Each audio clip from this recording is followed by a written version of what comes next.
Hello and welcome to Romance Isn't Dead, episode 35. Reformed rakes make the best husbands, or do they? Ray, what say you? Well, if Johanna Lindsey is to be believed, and you look at most of her books, to be fair, because I think this was probably her absolute 100% favourite trope ever, then yes, they do. Okay. Exactly. And it had to have come from somewhere. Yeah, I mean, in theory, yeah. Yeah, it had to come from somewhere. I would say that's true. It makes a nice... it makes for a nice area of tension that's, can be dispensed with, right?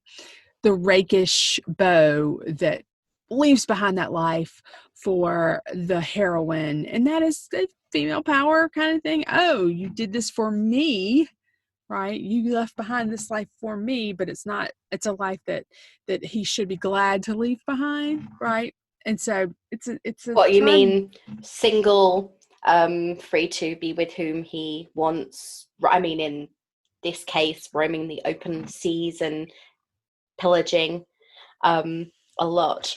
Oh, I mean, okay, all right. So y'all, we're talking about Johanna Lindsey's Gentle Rogue today, which we have neglected to mention. Well, we did mention that we were doing Johanna Lindsey. Right. Okay. But when did this book come out? 1990. That new, because I would have thought it was older. I actually had to check. I have to be honest, I was reading it this morning, and I've got my paperback copy complete with Fabio on the cover, by the way. My paperback copy came out in 1992, and I thought, really? 92? Okay. And then I looked at the back and it was like, well, it was definitely the 90s because it cost £3.99, and books don't cost that anymore, anywhere near that little. And then I checked online because I thought maybe 1992 was the reprint and it was a new reprint. Well, there are far newer ones. The covers suck. But this one, actually, the book did come out in 1990. And like you, I thought it was maybe mid-80s. Let's be fair about this book. As I was reading it, I was struck by how not problematic James was for me. I like James. He's probably my favorite of the Malorys. I was ready to find him problematic, and I just didn't. And maybe that's kind of anti-feminist of me or whatever, or maybe I'm reacting to other things as well, but I don't find him problematic much at all. He was in fact, I mean, if you look at my copy of the book, it's been pretty well read.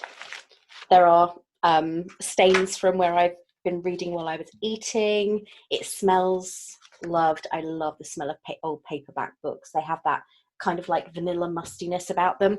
And I've read it lots. And I love it.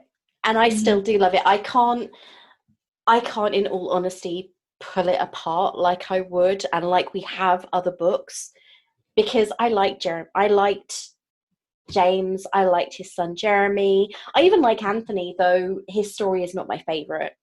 And his story actually it coincides with the beginning of this one, right? That's one of the things that's one of the things I really do like about quite a few of Lindsey's books, is that you don't have to have read the previous one, but if you have read it, or you do read it afterwards, there are certain elements of it and they almost flow into each other.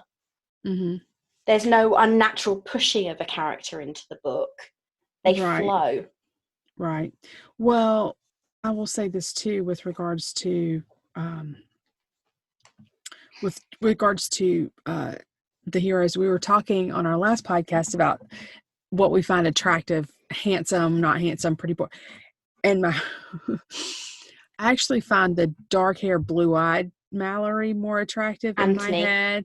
Anthony, Jeremy, than the traditional blonde hair, blue-eyed. Or was it green or blue eyes? I think he's got green eyes. Okay, but blonde, I don't typically find that as attractive as I do the. So it's just kind of funny. Like I'm reading about James, and I find James. Like I said, I wanted to be like, okay, he's really, but he wasn't really all that problematic for me. And I mean, yeah, he does lie to her, but then again, she's lying to him every time she opens her mouth. Yeah. So it's like Every time she gets up in the morning and says, "Yes, sir," she's lying to him. I'm like so. Um, yeah, I mean, But in the okay, I'm scheme just of gonna things, say it. I liked it. Like I liked it, and I don't have anything I particularly want to pull apart. I mean, don't ruin the book for me, maybe. yeah, that's the thing. You see, I think if I picked Silver Angel, there would have been a Okay. lot more problems. Okay, I don't know that one off the top Silver of my Angel, head. basically, it's a young girl gets kidnapped from the beach one night and taken to be in a harem, Oh, yeah. Yeah. and it turns out that the guy who is also the owner of the the owner of the harem is also part English.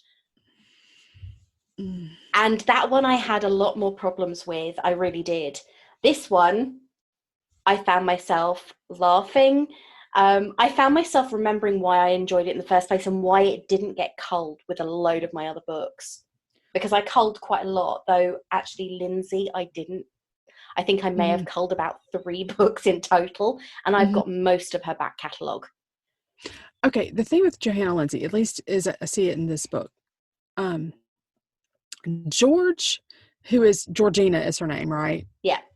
Um, George is very much in charge of her own fate. Like she makes some bad choices, but she's like, crap, that was a mistake. Like she Yeah. owns up to it, and then she just kind of just, all right, now how do I fix this? Like, what do I need to do to be going forward? And she's a woman in a time period where it's dominated by men, but she just sort of And she's like got 5 brothers. she's got 5 brothers who apparently have no chill, and not that Anthony You or say that James or Drew's got a bit of chill. He's the one that laughs at everything. Drew's got a little bit of chill until it comes to finding out that her. well, he's fine with it until he comes to discover that she's her reputation has potentially been damaged, and then Okay, he loses all chill that you could as find ever. I said, my statement stands. So I am just looking at it, and I'm like, okay,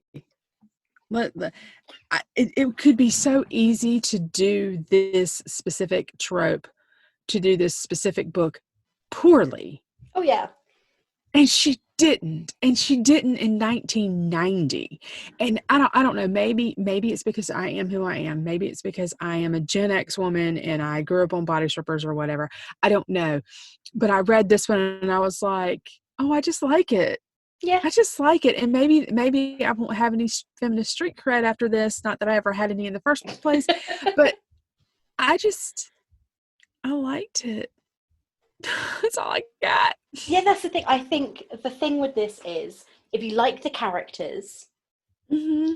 there was nothing bad about James was domineering and everything else, but But she throws it right gave back her at him. every chance to admit the truth to him. And she throws it back. I mean, Yeah. like Oh, he's whatever he domineering and dishes she's like, out. okay, sure. You know what I mean? Yeah, whatever he And dishes out to her, she gives him yeah. back tenfold. And the other thing is she does go, okay, sometimes he's telling her something that she doesn't want to hear, or he's being dominant, and so she goes and she does whatever she wants to do, right? Mm. Well, that okay, as a woman, I'm like, she should be able to do whatever she wants to do. But a lot of times she figures out that he actually had a decent reason for some of it. Like whether he meant to have a good reason for it or not. Like, so she goes to look for her brothers and she winds up on the docks. Well, crap, that was not what you know what I mean? Like, she was like, Yeah. I didn't think this through. I need to have done X, Y, or Z. And so I don't particularly love that she's terminally naive, but then again, she's an no, 22. 22-year old who, grew up very sheltered and very privileged in the States. And so that's a totally different look than some of the others. And so I don't know. I mean, the thing that made me laugh, I think, at the very beginning was she really does know her own mind, because she ends up in the Yeah. UK, in England, And because she's she's like, trying to find her fiance who her vanished 6 years ago. erstwhile, Yeah. her erstwhile fiance. And when Yeah. she discovers that he's married and has children, she's Hmm. not heartbroken. She's angry. She is so Right. livid with him, Yeah. because it's not. It's because she's You couldn't wasted. have written a letter? Yeah, and he says, "I did write a letter." Liar. Yeah, exactly. Which is pretty much what she tells him. Yeah. She says, "Well, would I really be here if I'd got your letter?" Yeah. Yeah. And she knows her own mind. Hmm. And I like the fact that she is, given the time that this is based in, she knows her own mind. She is very Hmm. independent, even though she's been brought up by 5 incredibly strong-willed, Domineering brothers domineering with no chill. brothers. Yeah, Warren's my favorite of her brothers, I have to be The one honest. with the absolute least amount of chill. I know. None of I them have know. chill, and his is the least amount of the none. I love him. I think he is. I love his story. Him and Amy is brilliant. The Magic of You is one of my favorites, and I don't know why. Because I know, as a woman in the 2020s, I should be far more feminist and everything else. I love it. I think Mm. that books for me are an escape. I like a Mhm. good romance. I love reading about a woman who's being looked after. I know I Mhm. shouldn't. And I'm an Mhm. independent woman myself. I live alone and I do everything for me. But at the Mhm. same time, it's occasionally nice to escape into somewhere where someone would do things for me. Mhm. Yeah. What was the title of Warren's book? The Magic of You. Okay. Okay. Interesting. How far into the Malory series is that? It's not that far into it, I don't think. I've got it on my bookcase, but I'm not going to Okay. go and No, turn that's around fine. That's now. fine. But I think The Magic of You is. I'm trying to remember how far into the series it was. Book 4. So it literally comes straight after this one. Hmm. And I bought that brand new when it came out in 1993. Nice. I like it. I like it a lot. All right, cool. All right. Well, okay. So one of our listeners at one point, Sandy, said to us that she couldn't wait for us to find a book that we just loved.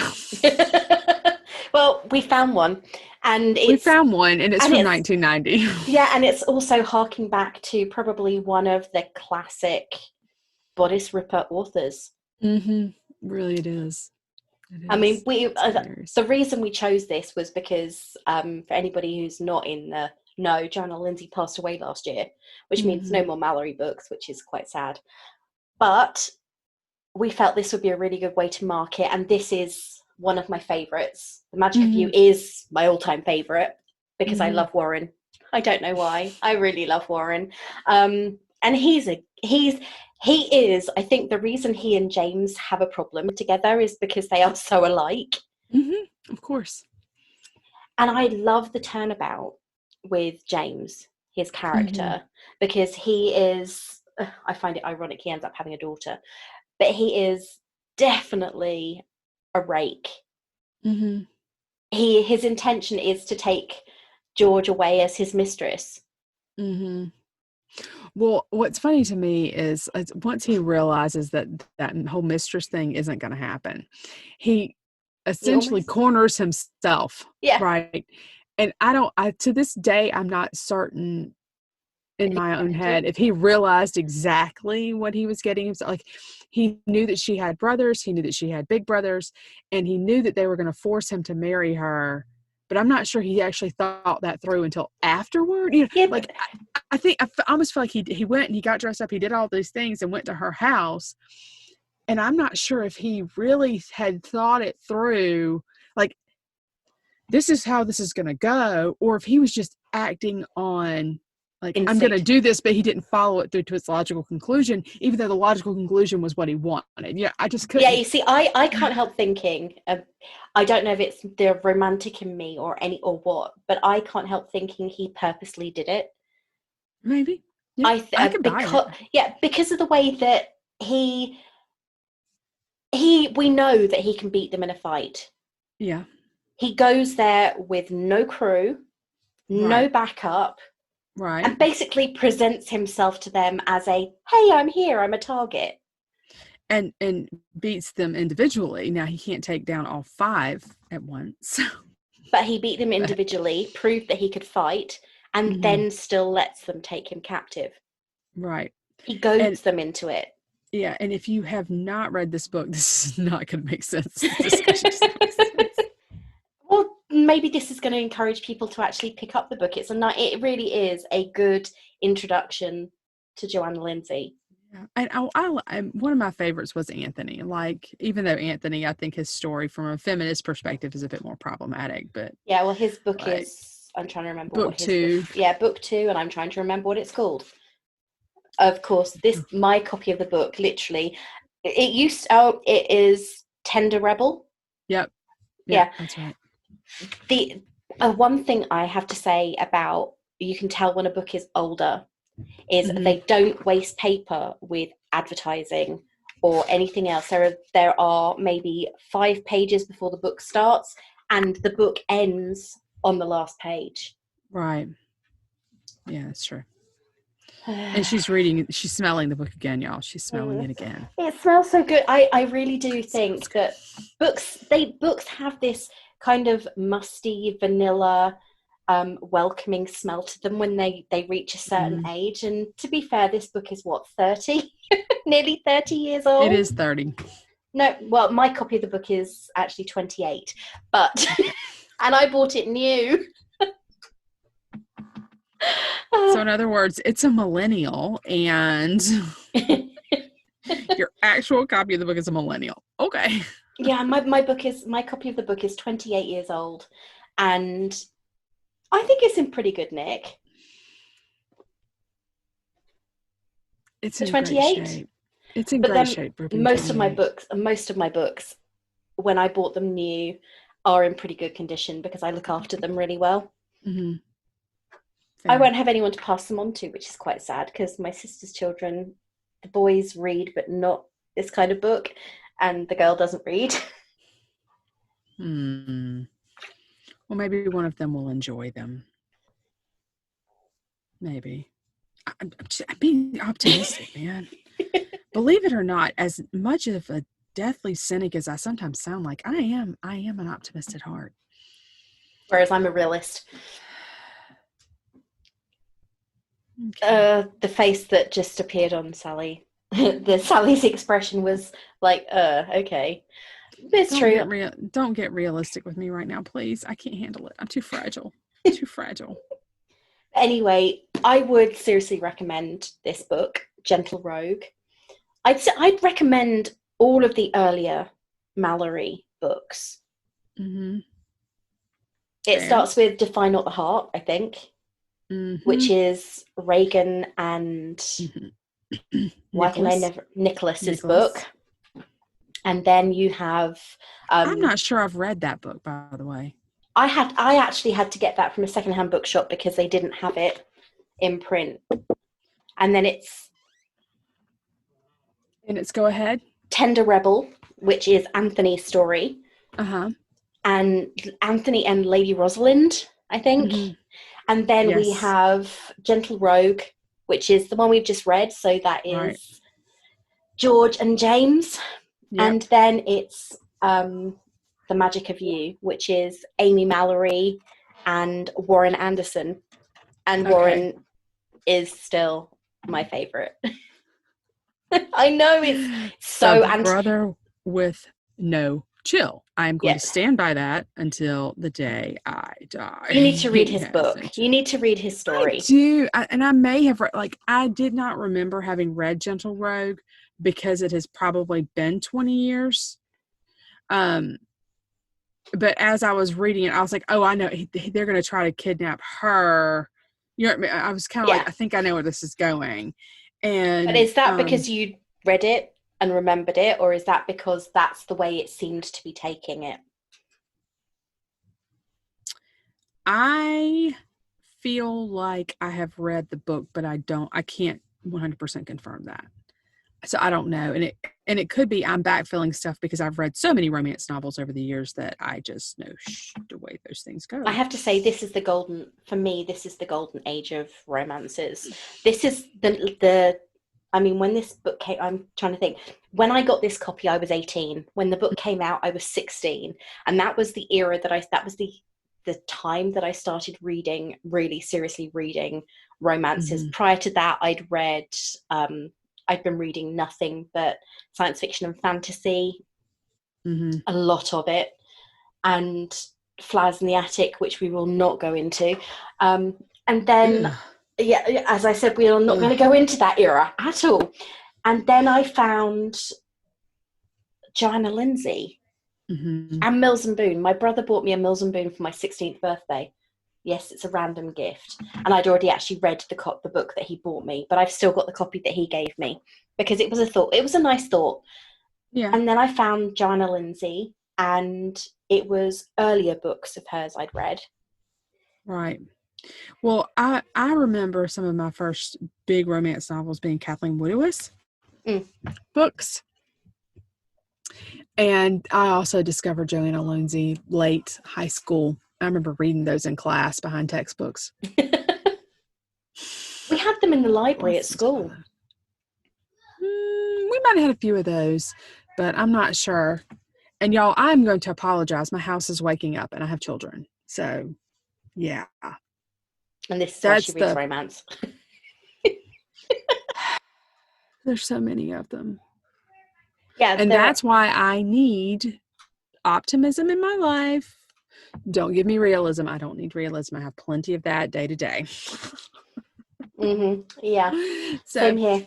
Is there anything else that we need to talk about with this book aside from the fact that we actually really liked it? Yeah, this actually should be a press release or a breaking news story. We found a book that both of us really enjoyed. There you go. Write that down. Yeah, Sandy, you should be happy now. We found a book we both liked. Yep. And it was 30 years old. Hey, maybe we need to do that. Read books that are 30 years old. You see, I think that that romance has changed. Yeah, it has. Even historical romances have changed so much. And that's one of the reasons why I think I honestly kind of prefer reading fantasy romance or futuristic supernatural romances, because I don't have to put pressure on myself to make it historically accurate or anything like that. And if I really start thinking about General Rogue and like representation and race and all this, it'll really start bothering me. But on purpose, like in a certain level, I just was able to lose myself in this book. I think that is a gift that she has. Yeah, I was just able to lose myself in this book with James and with Georgie, Georgiana, whatever. And it made me want to lose myself in other of her books in ways that some authors don't have that same voice. Yeah, they don't allow you to escape into the story. I mean, this book is over 400 pages long, and it's not exactly the largest type. It did not feel that long. No, well, it didn't feel that long to me because I read it all this morning. I mean, to be fair, cram for the test. Cram for the test. To be fair, I read 2, maybe 3 books a day on the weekend because I don't have anything else to do. But there is something about the characters that she creates, the situations that she puts them in, and the way that she writes them, that you get absorbed in her stories, and you don't think about the outside world. You don't think about outside situations or circumstances that probably would have changed the way the story happened. You're not thinking about the fact. I mean, he even makes a joke about, he asks to see her teeth because he thinks she hasn't been cleaning herself. And he says, don't worry, they'll all be rotten soon anyway. And things like that. And you think, well, there's a tiny bit of realism in there because they did have a problem with their teeth. But at the same time, I don't want the realism. I want the story, and I'm being carried away by their love story, and I don't care about anything else. Mm-hmm. And that's the thing.